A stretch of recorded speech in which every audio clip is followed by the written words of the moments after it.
means. So, my beginning comment here, ancient Egypt was in Africa. We can't really doubt that, can we? It's in the continent. But more important, ancient Egypt was of Africa. And that, of course, is not the way the past 2 centuries of Western scholarship have generally presented its history. It's long past time, I would say, for all of us to discard a whole set of old notions about Egypt, notions rooted in really the self-serving racialist presumptions of 19th century Europeans, notions that only too often people even today simply assume. They've never thought to examine those ideas. They're back in the background, informing our minds even when we're not aware they are. And on the historical and the scholarly level, that re-examination is underway. The most recent, maybe we should say generations, the last 30 years or so, of scholars and scholarship on Nubia and Egypt are bringing together a whole new body, and maybe I should say whole new bodies of evidence, revealing the African rootedness of pre-dynastic and early dynastic Egyptian culture. By the way, this is just going off here for a second. Some of you may have seen or heard about a recent genetics article that makes the ancient Egyptians out to be Levantines. Let me be very clear, these findings come from one locale in a large stretch of possible locales in northern Egypt, and the finds date well after the foundational periods of ancient Egypt. It's somewhat as if, I was thinking of this particular image, rather than investigating DNA from a 17th century cemetery in Plymouth, we instead choose to investigate DNA from a later 19th century cemetery in South Boston. And then we conclude, having done that the United States was founded by people of Irish descent, and that Americans were predominantly, are predominantly Irish.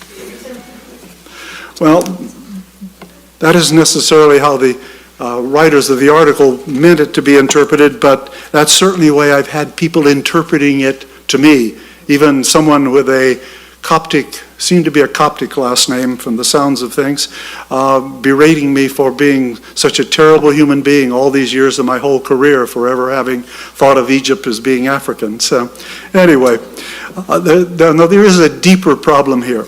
Genetics may be able to tell us about the different elements in our individual genetic, physical ancestries that we may have partake in, come from in our individual selves. But genes do not at all determine language. It's our own historical, cultural, life experiences, personal experiences that determine what languages speak, not our genes. And we need only look around at each other here in the room to know the truth of that. And it is these experiences also that shape our culture choices and our choice of cultural self-identification. Again, not our genes, it's our historical and cultural experiences. Now, the stories that I want to tell today explore the developments that laid the cultural and language. Oh yeah guys, welcome back to this channel, and I hope you're all doing good. For sure, the truth will always find its way, no matter how long it's hidden. No matter how long it's hidden, one day it will be revealed.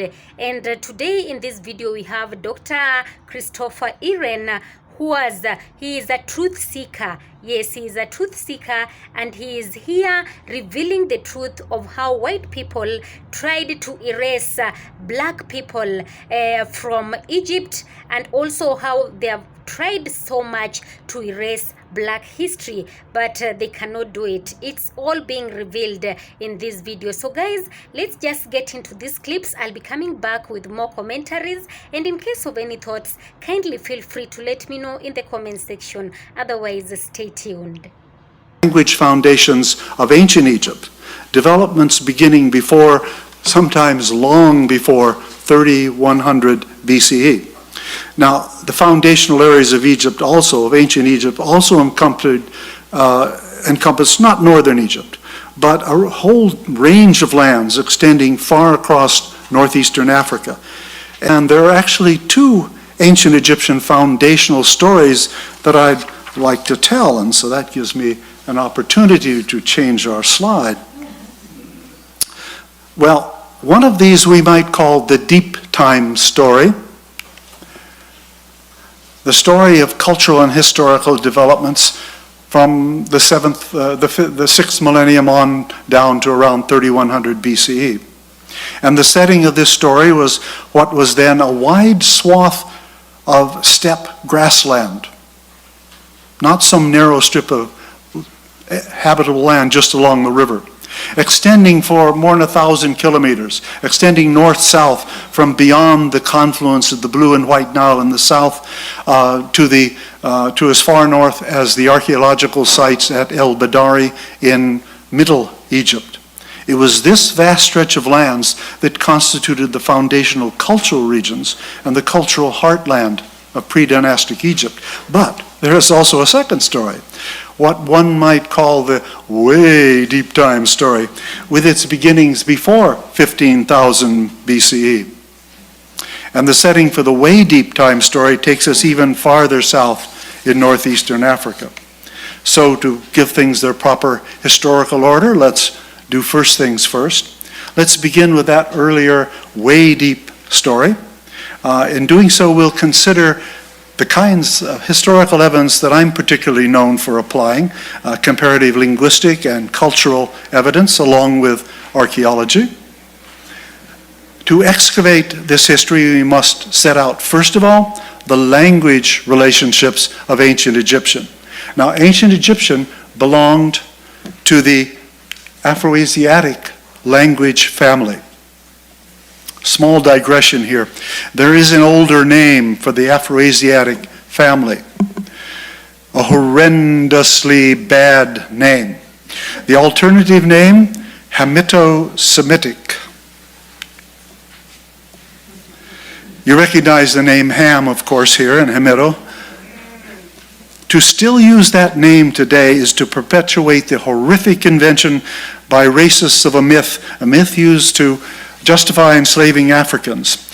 And it's the slaver's own myth, it's not truly biblical, that Ham was the ancestor of all Africans, so they could get the Africans they wanted into their myth. That God had passed Noah's curse on to Ham's supposed descendants by giving them dark skins.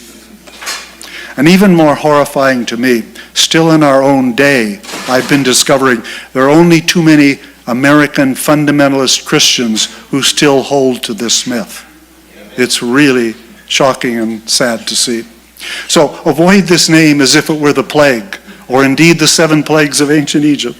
So back to our topic. 3 initiating questions this really requires from us. First, how and when did the language directly ancestral to ancient Egyptian come to be spoken along the Egyptian Nile? And answering that question requires 2 other questions to answer. Where does the ancient Egyptian fit in the family tree of relationships within the Afroasiatic language family?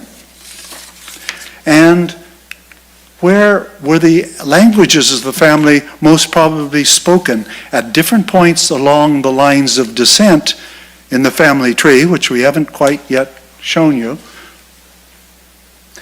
So first we need to view the family tree of Afroasiatic. What I'm going to do is treat a little series of slides here, tracking the lines of descent of ancient Egyptian back to the original Proto-Afroasiatic language.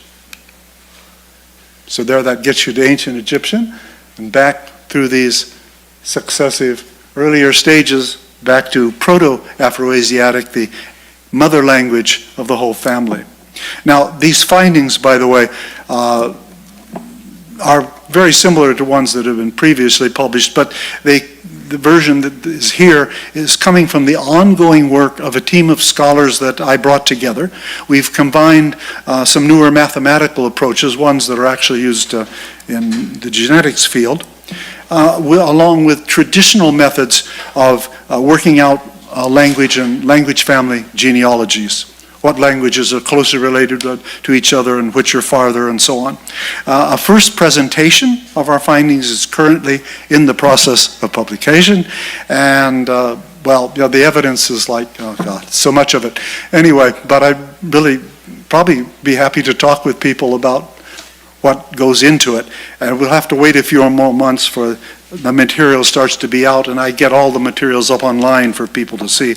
But as I say, I'd be a little happy to talk with people about this a little bit afterwards. Now, in your handout, you will see that there is a bibliography, and so on that bibliography you can find some articles that refer to the history and actually to a variety of different topics that are related to what we're talking about. So our second question, where would the daughter languages of the family have been spoken at successive eras in the language family history?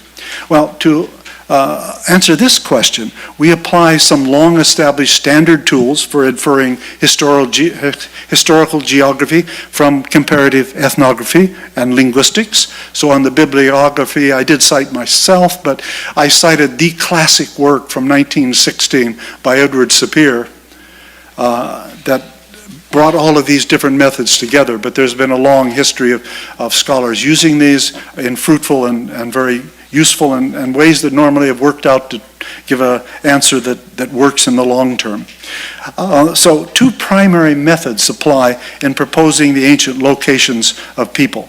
The first is the principle of fewest moves, often called least moves, but I'm a little uncomfortable because moves should have fewest, not least, but anyway, sorry being a grammatical whatever I am here. To state this principle in plain terms, the most probable history of a spread of a language family. Yeah, this is indeed a powerful and very thought-provoking lecture, and it is shaking the foundations of historical narratives. So guys, this white professor, Professor Christopher Ehren, is openly confronting the long-standing claims that too many Western scholars deliberately erased the African identity of ancient Egypt. I'm telling you, this lecture challenges decades of academic teachings, and it is raising serious questions about how history has been written, taught, and accepted across the world. Yes, so I can say this lecture has really examined how academic institutions, museums, and textbooks help shape global perceptions about the origins of civilization. Ancient Egypt, often associated with figures like Imhotep and rulers such as Ramesses II, is revisited through a new lens that questions whether African identity was intentionally downplayed in historical interpretations. Yeah, so whether you agree or disagree, I can say first that from the reinterpretation of hieroglyphs to debates from anthropology, linguistics, and archaeology, this lecture is just deep diving into the controversy that is surrounding African history and identity. It is raising a lot of critical questions. Who writes history? Whose voices are amplified? And what happens when suppressed narratives begin to surface? Yeah? So it has sparked a conversation that is continuing to grow across classrooms, social media, and historical research communities around the world. Yes, you have watched it, and I'm here so that we can discuss fully, and by the end you have to decide for yourself. You know what, guys? For generations, the story of ancient Egypt has been told through a particular lens, one that many now argue was shaped by colonial attitudes and Eurocentric scholarship. But now, a surprising voice is challenging that narrative. Yeah, this is a striking lecture. This white professor is openly criticizing the role that Western academia played in reshaping the story of Egypt and its people.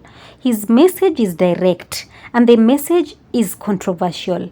He is here arguing that the erasure of Black Africans from Egypt's historical identity was not simply a misunderstanding, but a deliberate academic shift that happened over centuries. Yes, even when we look at the historical narrative, you know, for a long time, Egypt was portrayed in textbooks as a civilization somehow separated from the rest of Africa. Maps, illustrations, and museums displays will always often present ancient Egyptians as culturally closer to Europe or the Middle East than to the African continent where Egypt actually exists. But scholars like Sheikh Anta Diop spent years challenging that interpretation. Diop argued that ancient civilization of Egypt was deeply connected to the rest of Africa culturally, linguistically, and biologically, yet his work faced heavy resistance in Western academic circles. So during the 18th and 19th centuries, European colonial powers were expanding across Africa. And at the same time, many historians were writing the first modern interpretations of ancient civilizations. And according to the professor, this context mattered. That if Africa was portrayed as the birthplace of one of the world's greatest civilizations, it would challenge the racist ideologies used to justify colonial domination. So instead, some scholars reinterpreted Egypt's identity, placing it outside the narrative of Black Africa. And the lecture points to several fields of research that continue to fuel debate today. That is archaeology, anthropology, linguistics. Some researchers are arguing that cultural connections between Egypt and other African societies are undeniable, and others maintain that Egypt was always a multicultural crossroads between Africa, Asia, and the Mediterranean. But the professor's main point is not that debate exists. His point is that certain perspectives were historically suppressed.